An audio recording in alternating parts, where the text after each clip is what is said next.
time tonight? Good. First of all, welcome. And the second thing, as a matter of just a housekeeping matter, I want to let you know that we're probably going to be perceived by you to be a little different than other fellowship meetings you might have been to. And the reason for that is we intend to be. And I don't mean just me, I mean we intend to be. Did you notice how many hands went up when we asked who was blessed with a spiritual awakening as a result of these steps and is working with others? Stick them up again, guys. The rest of you will be raising your hand soon if you want to get well. That's what we're going to try and show you here tonight. Okay? What we do here at Position of Neutrality is we take a look at the instructions for a step or so a week directly out of this book. And we use this book in Crystal Meth Anonymous. Why? Because it works.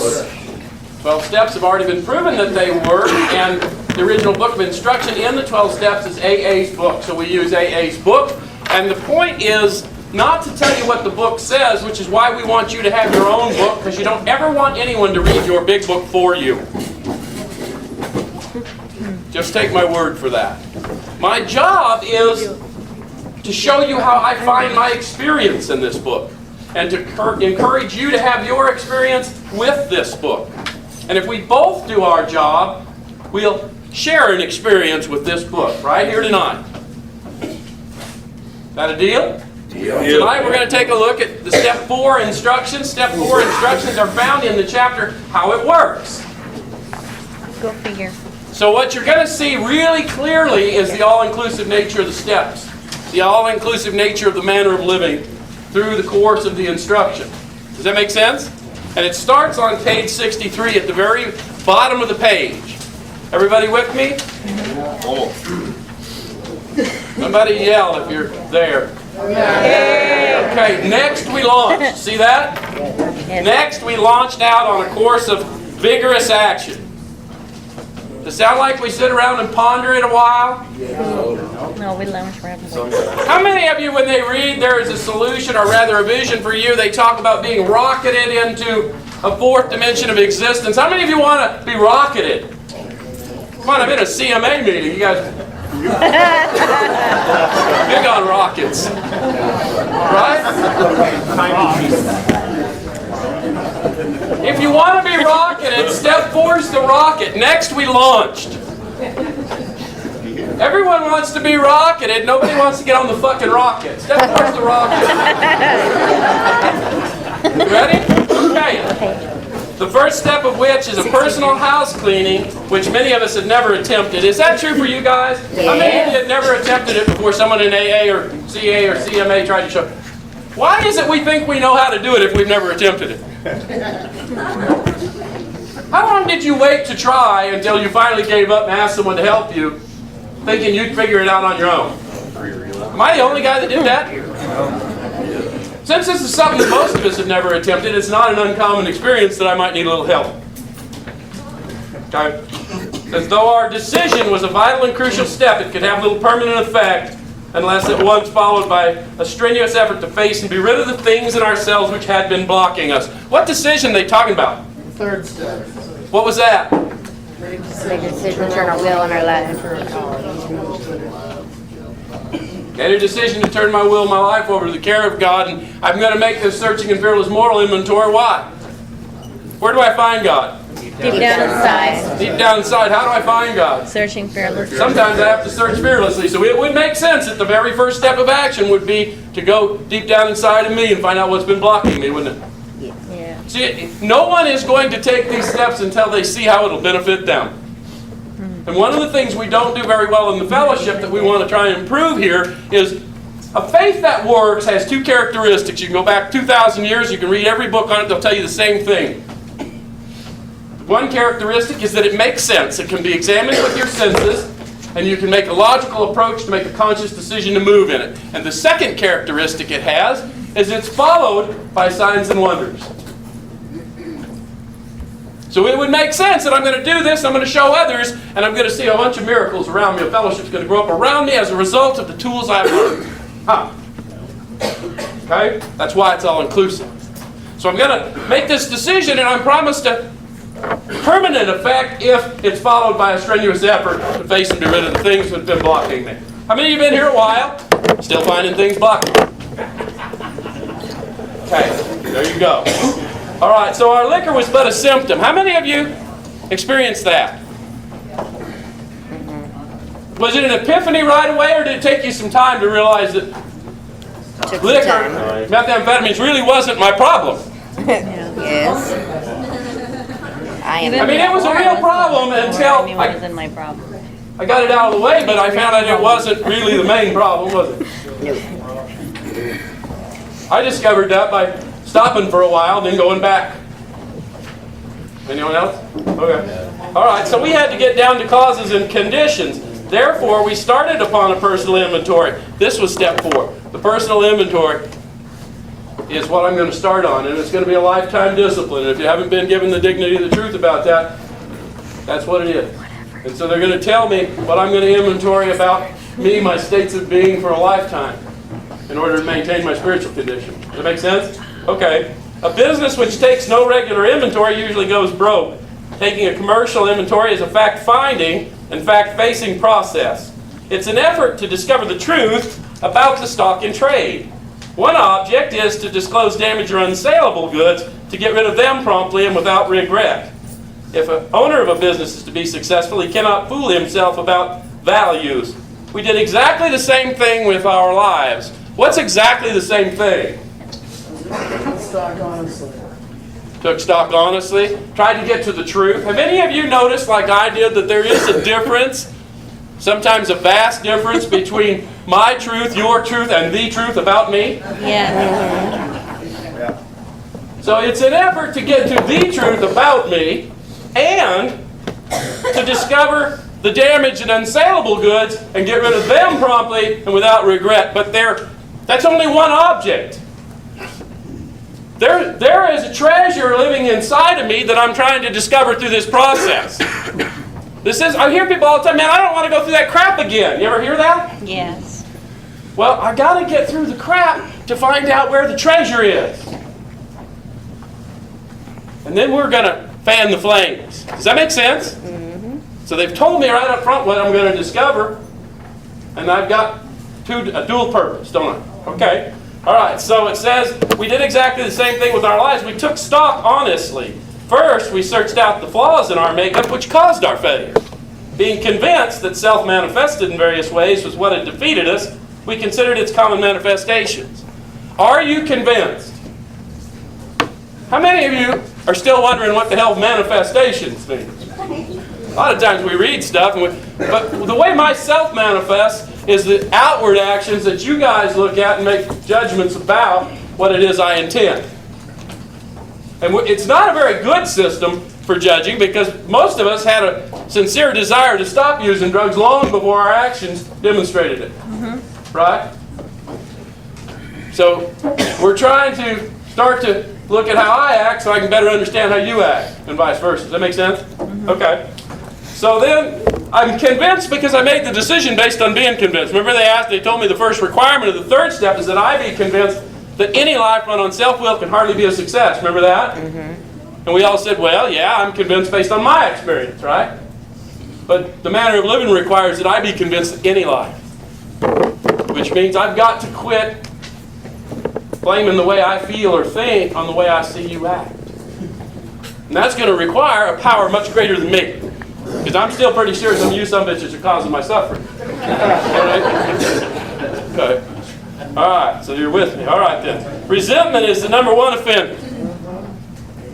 It destroys more alcoholics than anything else. From it stem all forms of spiritual disease. For we've not only been mentally and physically ill, we've been spiritually sick. When the spiritual malady is overcome, we straighten out mentally and physically. How many of you have had that experience? Did you try straighten out mentally and physically first on your own? Man, I did that.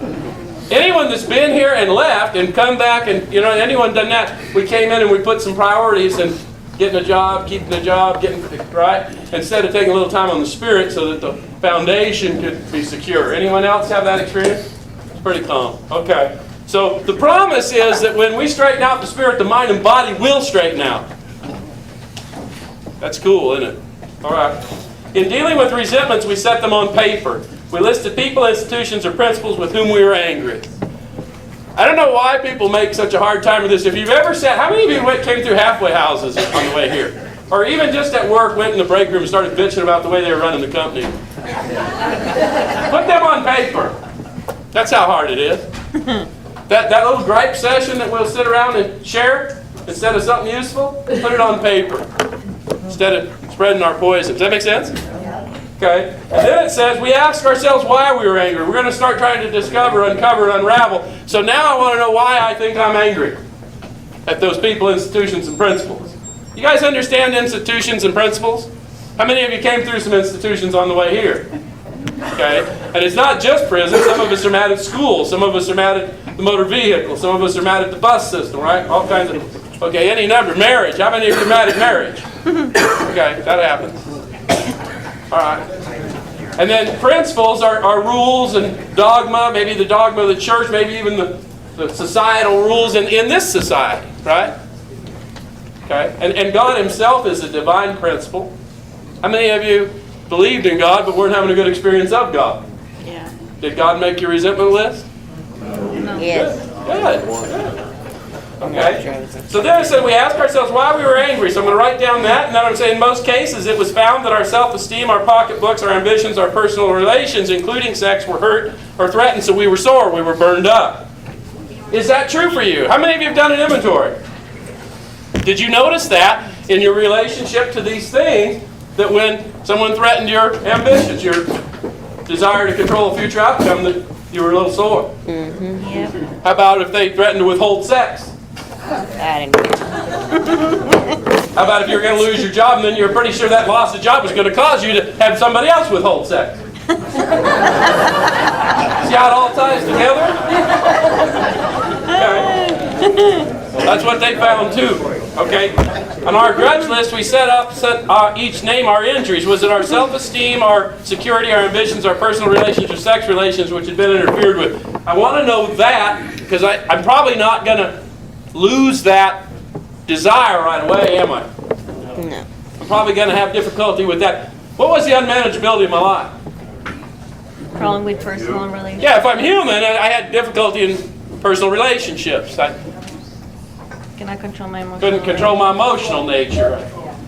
Couldn't seem to make a living. I could get a job, but it was just another damn job. Anyone else? Okay.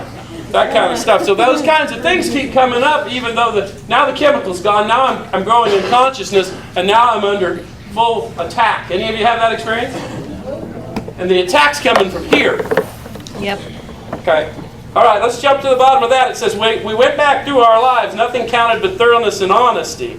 When we were finished, we considered it carefully. So I've got a grudge list. I got a reason why I'm mad. And I've got an idea now of what was affected that I think made me mad. Why would I want to consider that carefully?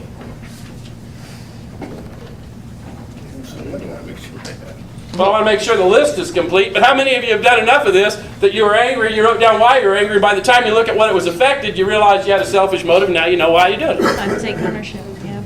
God removed this from me and I'll direct my... Do you know what I mean? So it depends on where you are experientially, right? Okay. All right, so then it says the first thing apparent was that this world and its people were often quite wrong. Yep. How many of you had that experience? Yes. How many of you have been here a long time and it's still true? Yes. Yeah, the world and its people probably not going to change just to commemorate my sobriety. I thought they would. Okay. All right. To conclude that others were wrong was as far as most of us ever got. The usual outcome was that people continued to wrong us and we stayed sore. Sometimes it was remorse and then we were sore at ourselves. How many of you relate to that? And I'm not mad at anybody, but I sure am a screw up. Huh? And that's not useful, is it? No. Because when I go inward like that, I'm not likely to reach out to anybody. No. Okay. But the more we fought and tried to have our own way, the worse matters got. As in war, the victor only seemed to win. Our moments of triumph were short-lived. It's plain that a life which includes deep resentment leads only to futility and unhappiness.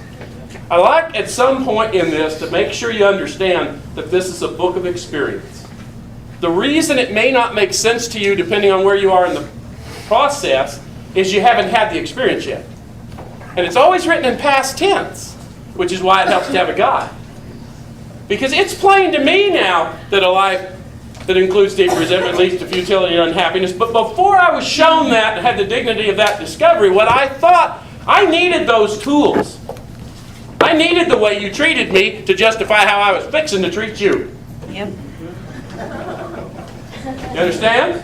Oh, yeah. And so this is that first act of faith, that first action step to take a look at that. Does that make sense? Mm-hmm. And if it doesn't make sense, after the meeting, grab someone and say, man, help me make this sense to me. Right? Okay. All right. So to the precise extent that we permit these, do we squander the hours that might have been worthwhile? They just gave us a key to what's been going on. What they say? We permit these. We permit them. Those people aren't causing my suffering. I'm permitting them to have power over my thoughts. Yes.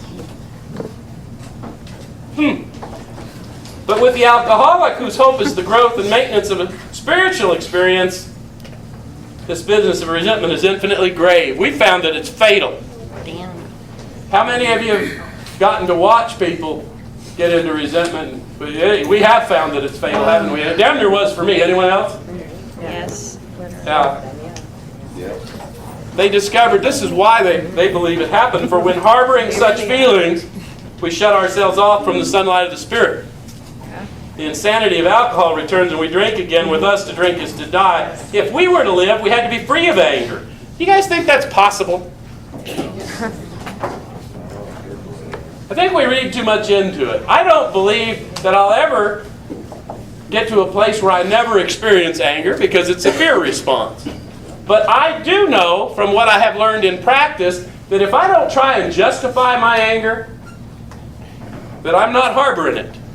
If I'll use the steps as they were intended, discuss with another, take it to prayer and meditation, go try and help somebody else, it goes away. And if I'm experiencing anger today, it's probably because what I did, not what they did. Do you see what I'm saying? Okay. All right, so the grouch and the brainstorm were not for us. Do you get those words? Those are old English words, but they mean what they say, basically. The grouch is what it sounds like. I'm just walking around griping. Any of you do that? We all guilt from time to time, right? And then I'm planting seeds that are going to sow something that I don't want. And brainstorm, you understand what they're talking about? Bright idea. It might have two meanings. That's right. As Anita says, it may be that bright idea. Any of you ever get a bright idea and just launch on a course of vigorous action? A lot of those. That's not for us. They want us to pause. Okay? Or the other thing is temporary fits of insanity. You ever have a human moment? Lash out at somebody? They're pretty sure it's their fault. Yeah. They deserved it, whatever. Okay. They may be the dubious luxury of normal men, but for alcoholics, these things are poison. We turn back to the list, for it held the key to the future. Now, I've looked at it, I've considered it carefully. Now I'm going back to the list because the key to the future is contained in the information I've written. But I'm going to have to do a little more self-searching, and I may have to do it fearlessly, and I may need the help of a human.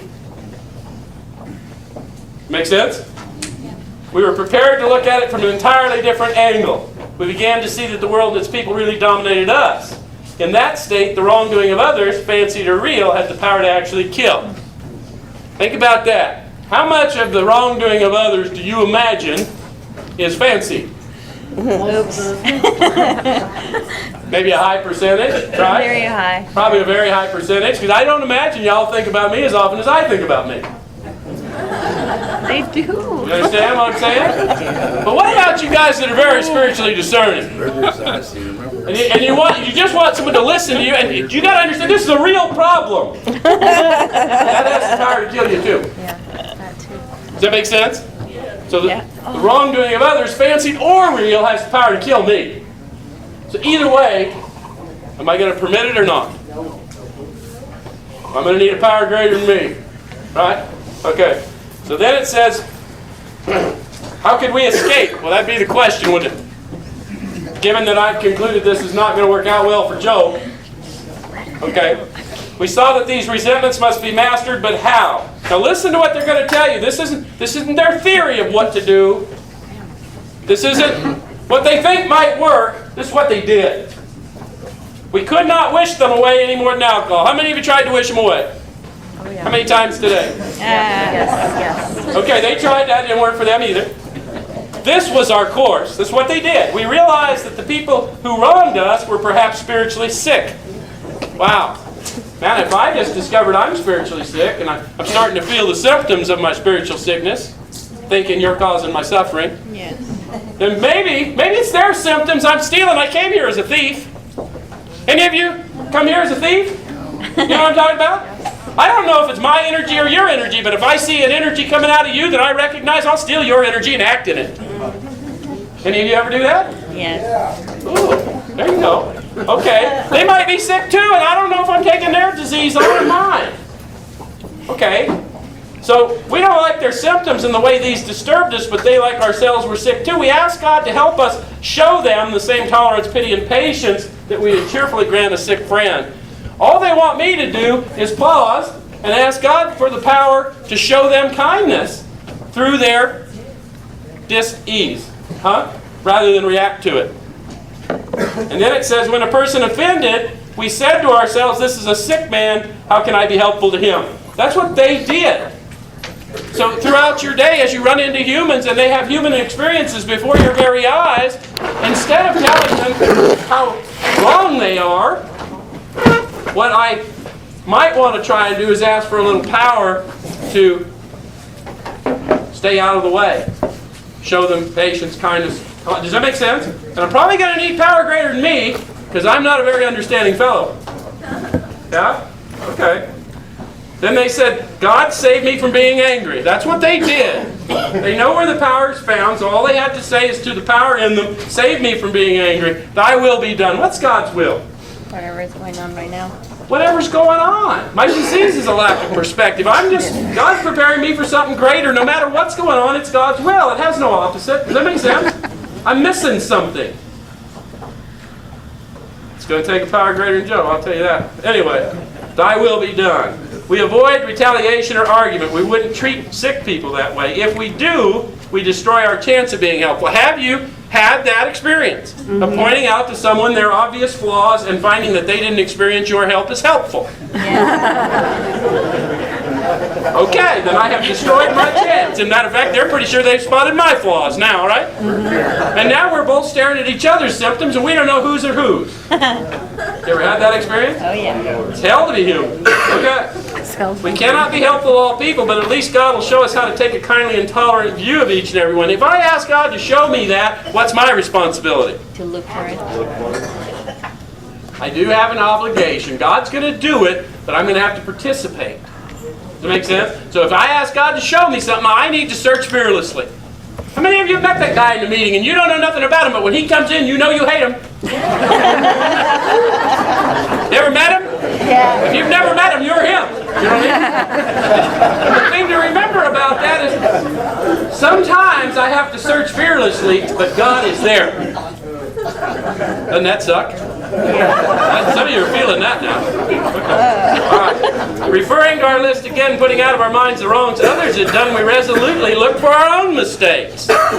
Man, that's going to really require power, isn't it? Mm-hmm. Because sometimes they hurt me right in the fly. Ever do that to you? Yes. Ever react to them? Yes.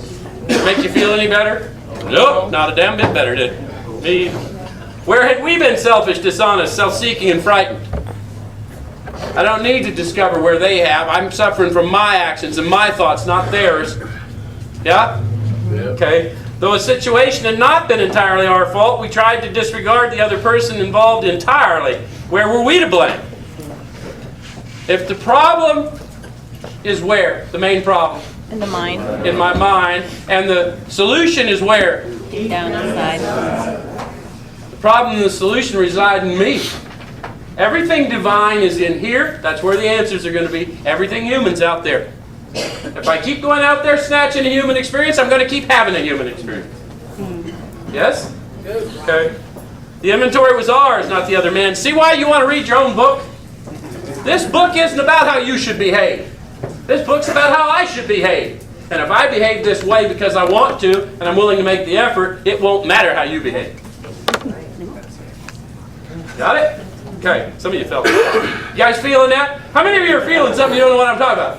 That power that dwells within you is going to move. Spirit recognizes spirit. You don't have to know what the hell I'm talking about, because I came to share an experience, not knowledge. You understand what I'm saying? We're sharing an experience. You may not learn a damn thing. Don't matter. Okay? When we saw our faults, we listed them. We placed them before us in black and white. We admitted our wrongs honestly and were willing to set these matters straight. Notice that the word fear is bracketed alongside difficulties with Mr. Brown, Mrs. Jones, the employer, and the wife. This short word somehow touches about every aspect of our lives. Do you guys get that fear thing? Yes. How many of you didn't like the word selfish when you got here, but you didn't mind saying I'm fear-driven? Okay, that's selfish. That's self-centered. Okay? And how many of you weren't afraid of nothing, but I am a little selfish? See, words have power to us, don't they? But fear drives it all. Fear drives it all, so we want to get to the root. Does that make sense? Driven by 100 forms of fear. So it would help if I could get a list of those fears that drive me. Can you think of any fears that drive you that don't have a resentment in connection with them? How many of you don't think you're good enough just the way you are? How do you think and how do you act when you experience that fear? Selfish. Maybe you don't speak up when you should, when the Spirit's leading you to move, you don't say something, or you say something that's not true, or you go along to get along, anything like that? Okay, those are the kinds of things we want to look at, because if I'm going to be a proper witness, I cannot fear the jury. And I agreed to be a witness if God would remove my obsession to kill myself on a daily basis. Does that make sense? So I'm armed myself with the facts about myself. Now I've got to witness, and I need to know what fear, so when I'm not able to witness to you, I'll know it's a fear, what I'm trying to get over. You see what I'm saying? Okay. So it's an evil and corroding thread. The fabric of our existence was shot through with it. It set in motion trains of circumstance which brought us misfortune we felt we didn't deserve. But did we not ourselves set the ball rolling? Given that we have discovered, or we're in the process of discovering who and what we are, which means I'm a child of the Creator of the universe, then what I know is the one who dwells in me is greater than any power out there. I say I know that. What do my actions show? Does that make sense? It's not easy to witness, is it? No. Especially coming from the life a lot of us come from. But we're powerful witnesses if we'll just stand up and take ownership of our inheritance, won't we? Okay. So, but did we not ourselves set the ball rolling? Sometimes we think fear ought to be classed with stealing. It seems to cause more trouble. How many of you never went and started that business because you're afraid what might happen if you did, or what might happen if you didn't? Yes. How many of you sat around going, I'd go back to school, but shit, I'm too old to go back to school. 4 years, I'm going to be 35. The only question I got for that person is, if you don't go to school, if you don't do a damn thing, how old are you going to be in 4 years? And ignorant. You know what I mean? But I'm not saying you're ignorant if you don't go. I'm saying if you don't take the Spirit leading, how the hell do you know? Okay, that's what we're trying to get. It steals from us. We reviewed our fears thoroughly. We put them on paper even though we had no resentment in connection with them. We asked ourselves why we had them. Wasn't it because self-reliance failed us? How many of you never wanted to try and quit smoking? Because you're pretty sure you failed. How many of you discovered there was a power in you, didn't want you smoking anymore, and just removed it from you, and all of a sudden you didn't smoke? Mm-hmm. You don't care if anyone smokes around you. Nope. I always tell them, I don't care if you smoke around me. I didn't quit smoking. Yep. I don't quit nothing. I ain't a quitter. Nope. It was removed. Yes. It does not exist for me. See what I'm saying? How many of you had that experience? What about your addiction? You got anyone here still fighting it? I don't pick up no matter what? God, I hope I can get home without a crack pipe landing in my mouth. But we're not trying to make fun, but that's not the experience we want, is it? No. Okay. I'm not going to do it. God's going to do it. Some of you people think I'm presenting to you. No, I'm not. No, I'm not. Joe is not presenting to you. You're not feeling Joe. You're seeing Joe. It ain't Joe. Okay? Wasn't it because self-reliance failed us? Self-reliance was good as far as it went, but it didn't go far enough. Some of us once had great self-confidence, but it didn't fully solve the fear problem or any other. When it made us cocky, it was worse. They've just disclosed to us what the real problem is, that I'm here to solve, or at least the main problem. Right? What's the main problem? Fear. Fear. I didn't come here to solve a methamphetamine problem. I came here to solve a fear problem. That's why CMA said, Joe, you're going to have to get some faith, because there's no solution to a fear problem but faith. The only way to overcome fear is to face it, and you're going to need power greater than you to do that. Does that make sense? Supposed to make sense. Okay. Perhaps there's a better way. We think so, for we're now on a different basis, the basis of trusting and relying upon God. We trust infinite God rather than our finite selves. We're in the world to play the role He assigns. How many of you have trouble with that statement?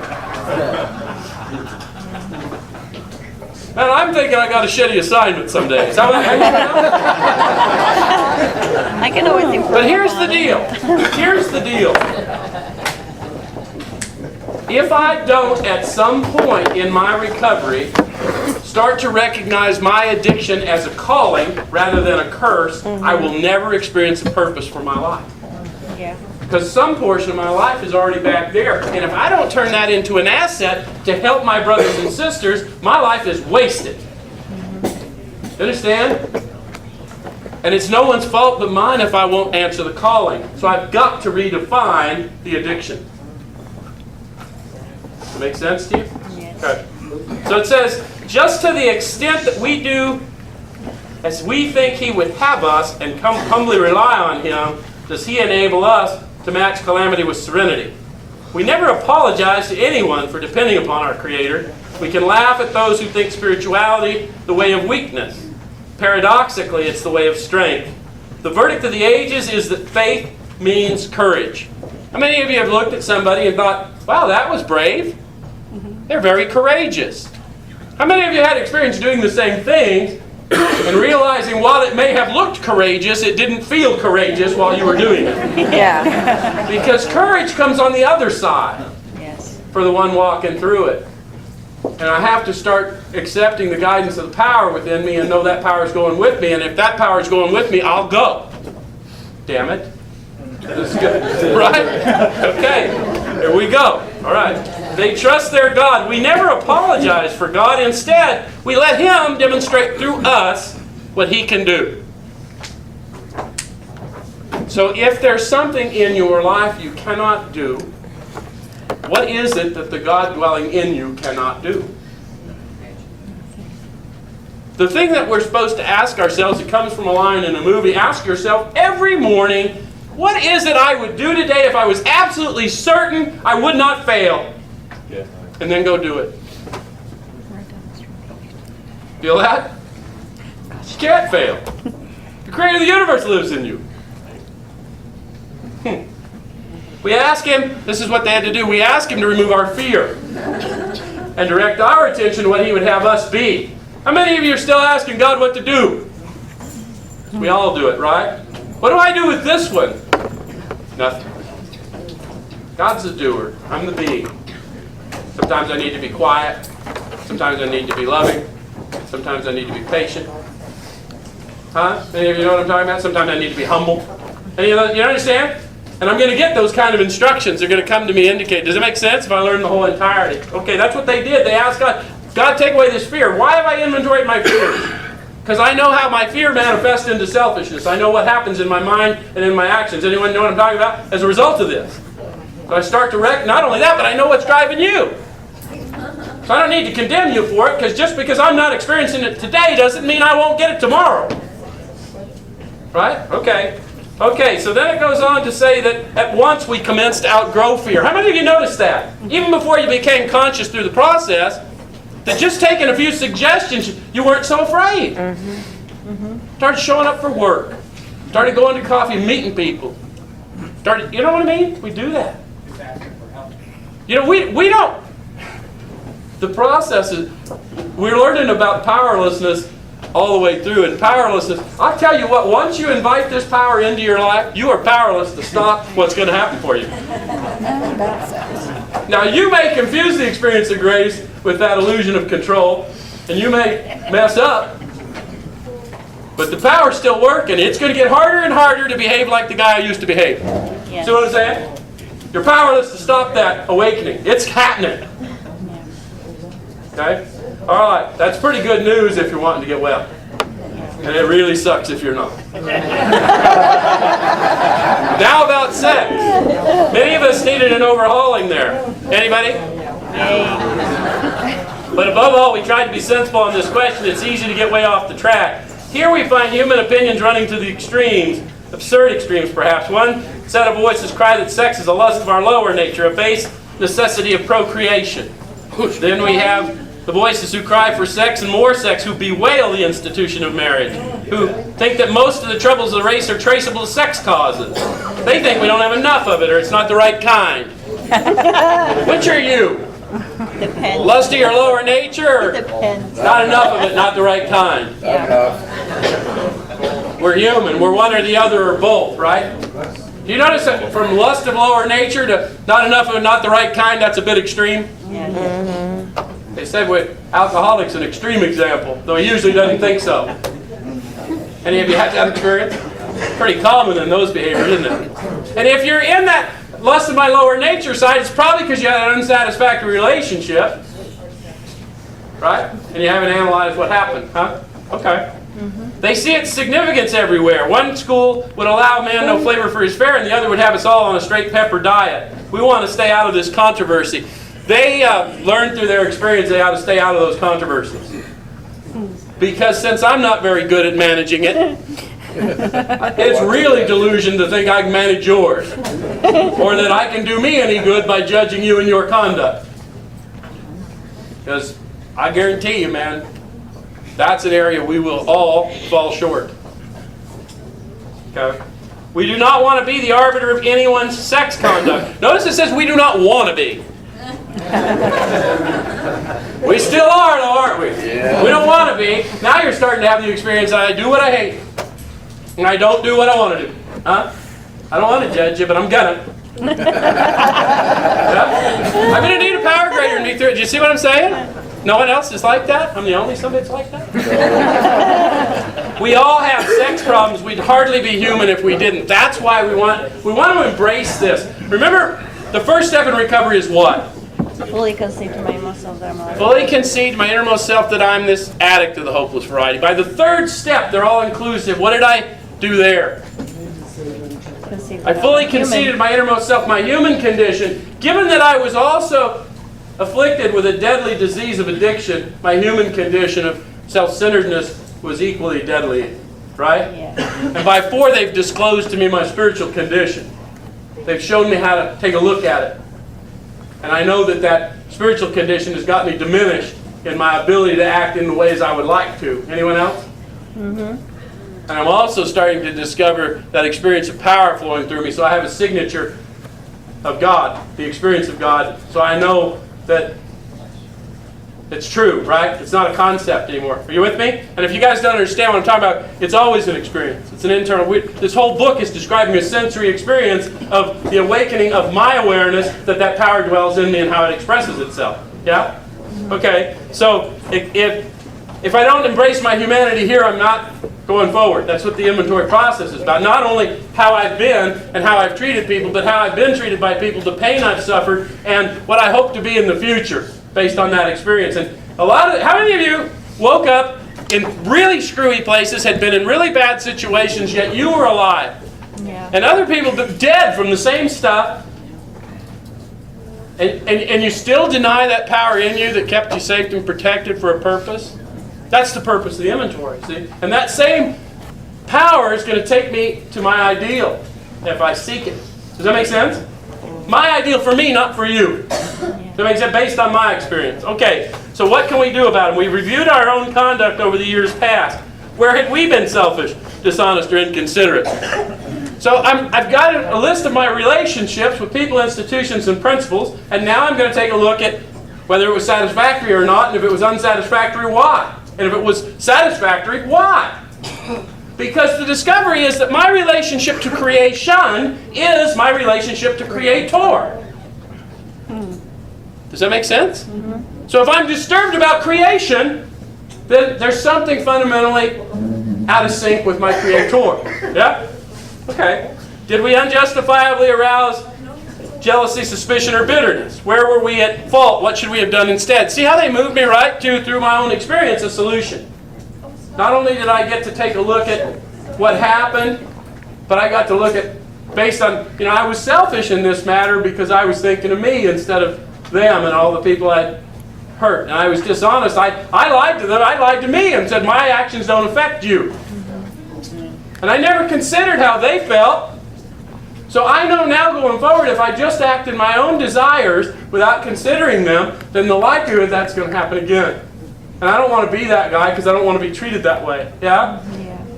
Okay, so I'm going to get to look at the truth about it. And I'm still going to need a power greater than me because that's the way I'm wired. I'm going to do that shit again without a power greater than me to keep me from it. Yeah?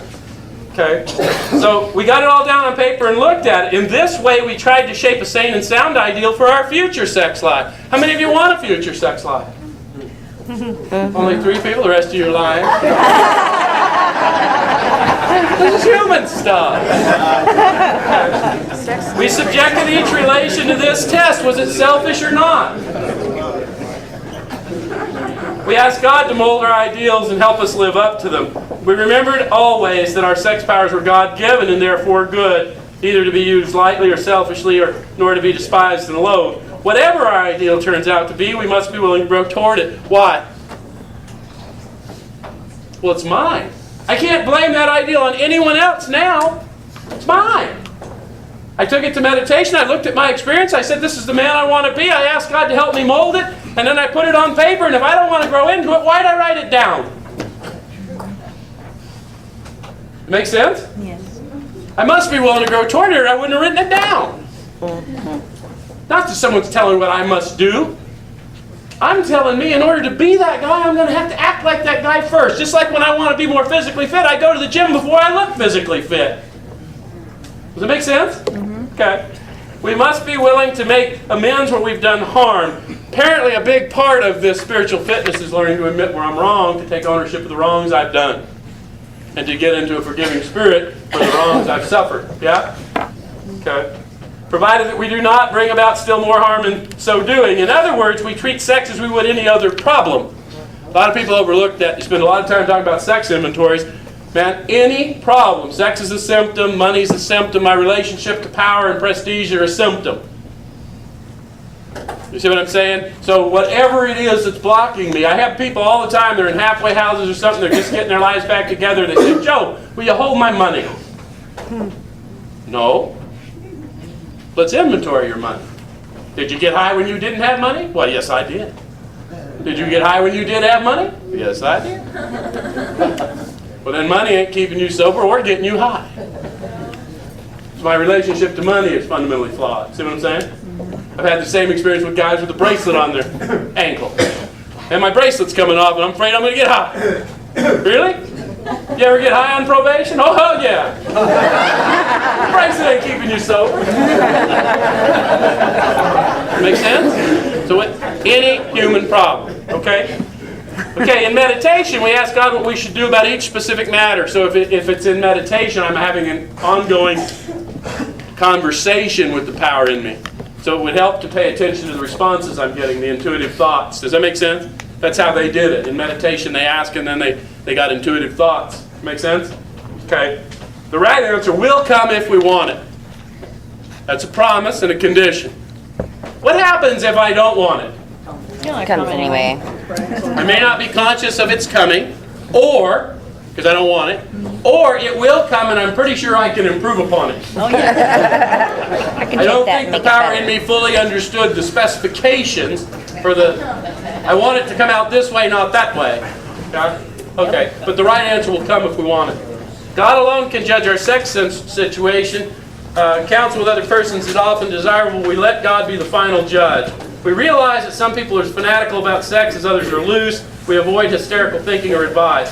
Suppose we fall short of the chosen ideal and stumble. You ever wonder about that? Yeah. Afraid to try something new because you don't want to fail? Mm-hmm. Yeah, a lot of people I've seen people tie their stopping of smoking to their drinking. Yeah. Well, I was either drinking or smoking. That's me. Your God can take either one, but whatever. You can do whatever you want. Everything's permissible, not everything's beneficial, right? Yeah. Okay. Does this mean we're going to get drunk? Some people tell us so. It's only a half-truth. It depends on us and our motives.